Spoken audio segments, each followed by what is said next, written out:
Hi everyone, Helevon here. Today I'm joined by Fortunus and we are going to discuss another song by the Italian rock band Måneskin, which I have previously covered on my channel, I think 3 times already. We are going to listen and react to the lyrics of their song La paura del buio, which translates as fear of the dark. For those who haven't yet watched my collaborative videos, where I have Fortunus as a guest, Fortunus is a graphic novelist and podcaster who has 2 published graphic novels, which I have here, Finding Sam and The Book of Joel. Hello, Fortunus, and welcome. Thank you so much for having me. So yes, So, today we're right. going to be analyzing one of your favorite songs by Måneskin. Exactly. Måneskin has many songs, especially on their album Teatro Dira, which focus on following one's artistic vision against all odds, against the pressures of the music industry and fitting into a certain recipe of the mainstream, against the judgments of others, and against self-doubt, which we are all burdened by, whether we are artists or not. Although these songs are united by similar themes, they are very different in terms of sound. We have some which are more calm, such as Ventani, and then we have very angry ones like In Nome del Padre, and I think La Paura del Buio falls somewhere in the middle. I agree.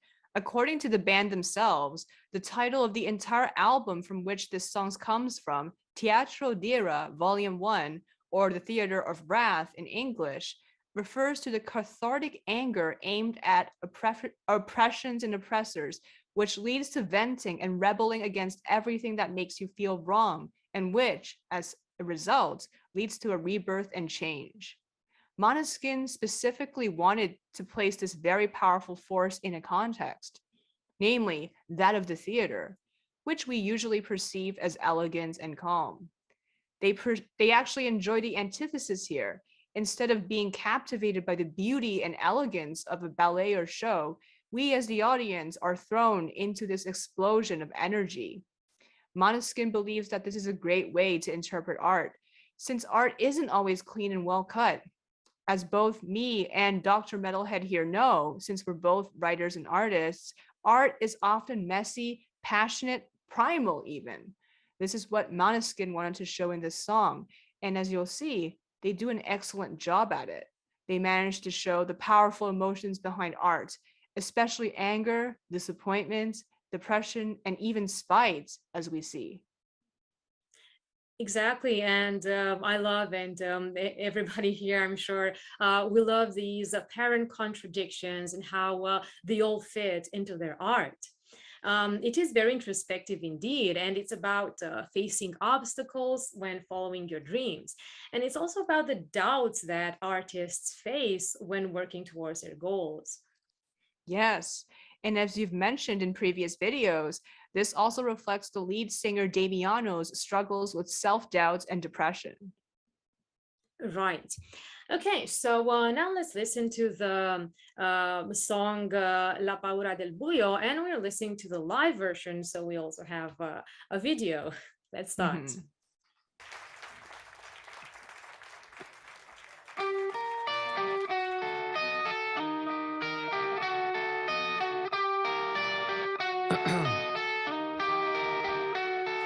Sento mille voci che parlano, ma non sento che dicono. Mi guardo allo specchio ed immagino di essere al circo su una giostra di felicità. E non voglio andare giù, anche se non mi diverto più. So the first stanza finds the narrator in the middle of a crowd. He is a performer, he is always in the center of attention, but he can't make sense of it. It's like a cacophony of voices that feel meaningless, and he wonders what is the point of it all, hence the metaphor of the circus. So he's on a path to accomplishment, to renown, to proving himself and establishing his name. And although this is the path that he has chosen, it isn't really enjoyable. It is grueling at times, but he needs to do it. It is his destiny in a way. I think it portrays the struggle of being an artist really well, but not only an artist. I think it's relatable to anyone who is goal oriented. Absolutely. He's done a great job portraying how difficult it is to overcome obstacles life throws in your way, but you have to keep on fighting no matter what. Sento un miracolo e a volte ridicolo. Poi perdo la testa in un attimo, ma non ditelo in giro, son fuori di me. Son fuori di me. This stanza depicts the meandering path towards success and self-accomplishment. Yes, he is confident in his strengths and he believes in his artistic vision with all his being, but he's still plagued by self-doubt at times. So he ranges between feeling like a miracle and feeling ridiculous. And this contrast is driving him crazy. It's like he can't shake off the fear that the world won't recognize his merits and that he won't reach the heights of his potential. Exactly. And it makes sense. He has a lot of imposter syndrome. So even though he's on the stage, like in the video we see here, a part of him questions why he's there. He feels ridiculous yet proud at the same time, a walking contradiction. Yeah, that's true. And this reminds me of something. It's not related to Damiano or the song per se, but you know how the 19th century British romantic poet John Keats wrote this poetry who is infused through and through with the fear that he'll die before he can make a name for himself in the literary world. And this is the obsession that pops up in every poem that he wrote. He has the fear that his name is written in water, as it says on his epitaph. And I think this idea fits really well here. Damiano is also singing about the doubt that everyone has sometimes when they're on the path to accomplishment. Yes. So maybe being ridiculous and being a miracle are two sides of the same coin. Right, exactly. E quindi prendimi, mordimi, toglimi tutto, continuerò a non avere la paura del buio ed anche quando sarò qui per terra distrutto, continuerò a non avere la paura del buio e quindi sputami, strappami i vestiti di dosso, continuerò a non avere la paura del buio e quindi comprami, vendimi, fammi di tutto, sei soltanto tu ad avere la paura del buio, noi no. Noi no, io no. This stanza in the chorus, Damiano is addressing those who doubt him and he is daring them to put as many obstacles in his path as they want because he will never give up. Whatever happens to him, he won't be deviated from the path that he has chosen or which has chosen him. Mm-hmm. Right. He's talking about his inner turmoil here. He's talking about how these dark thoughts are tearing him down, tearing his clothes up. However, he and his friends won't give up, and they'll keep on pushing against these negative feelings, which are an inevitable part of the creative process. Creativity isn't just producing great works. It also involves a lot of lows, which is when you feel frustrated, when you feel like you don't have anything to say anymore. But after that, you'll feel good again. Yeah, this is incredibly relatable as a creator. I think this is what the dark is in this song, right? It is the fear of failure and the fear of yourself as well. Io preparo il mio valzer col diavolo, da quando son piccolo. Puoi darmi del pazzo bastardo, ma là ci prenderò sopra col vino e si prenderò te. Si prenderò te perché so che anche se mi hai odiato, canterà il mio nome. So the waltz with the devil, I think, refers to how his personality was forged in blood. So he was born to do what he's doing right now and to pursue his vision and his destiny, and no one can interfere with it and deviate his course and his vision. And he's ready to take on everything in order to accomplish his dream. Right. The part about the waltz with the devil is especially interesting because I think it is a reference to Goethe's Faust, where the main character makes a deal with Mephistopheles, or the devil, in exchange for his soul. Yeah, and this is a great metaphor for art, because artists have to give up so much in order to create and to do what they want to do. And as an artist, this can take a great toll on your soul, since you have to pour so much of your soul into your art, right? And this isn't just about art, since Faust isn't an artist, but anything that you pour your soul into. So the part where he says, call me crazy, call me a bastard, refers to how he has been judged and insulted all of his life and misunderstood, and he's an outsider. So there is nothing that can touch him anymore. He has become immune to this hate.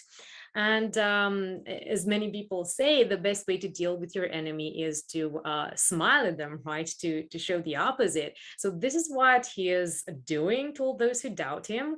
Or when he says, "I'll drink, I'll toast with wine," to all those insults, right? So he's confident that he can prove them wrong and that he'll come out of the hate and doubt stronger than before.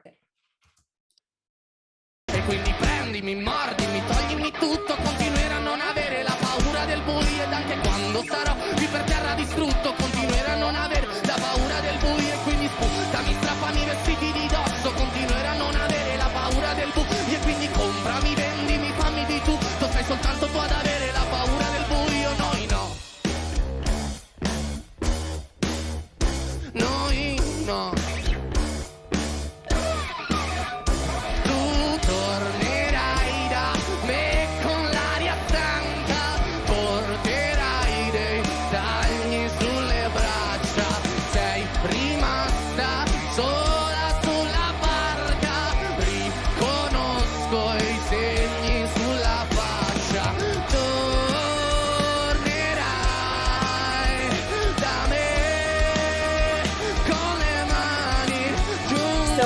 Vision of revenge, yeah, of revenge through the success that he has earned, and those who criticize him and who try to stop him and to make him give up, they are the ones who have given up and who are now lonely and desperate.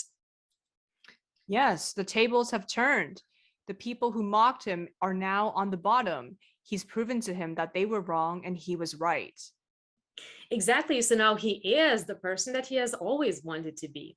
He has been judged, insulted, and he's heard it all. And this is why nothing can touch him anymore. So he comes out of this stronger and he succeeds. And those who try to set obstacles in his path are eventually coming to respect him and to admit his worth.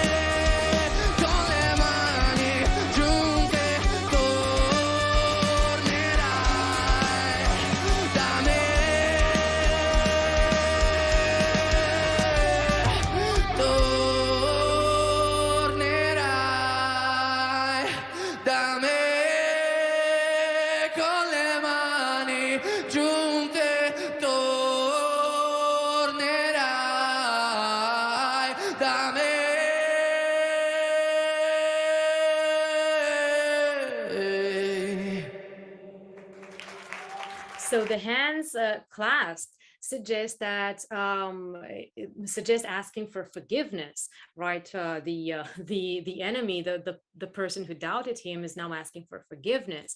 But it also suggests a prayer, like how the narrator, is now a god towering above a repentful enemy. So the repetition of the hands being joined together, I think, emphasizes the satisfaction that he feels now that he's finally up there where he belongs, and the hater is beneath him where he belongs. Absolutely. So he's conquered other people's expectations as well as his own doubts, which were in large part due to other people's expectations. Right, right. And well, now that we've watched the live version, let me just remark how wonderful this band is when they play live.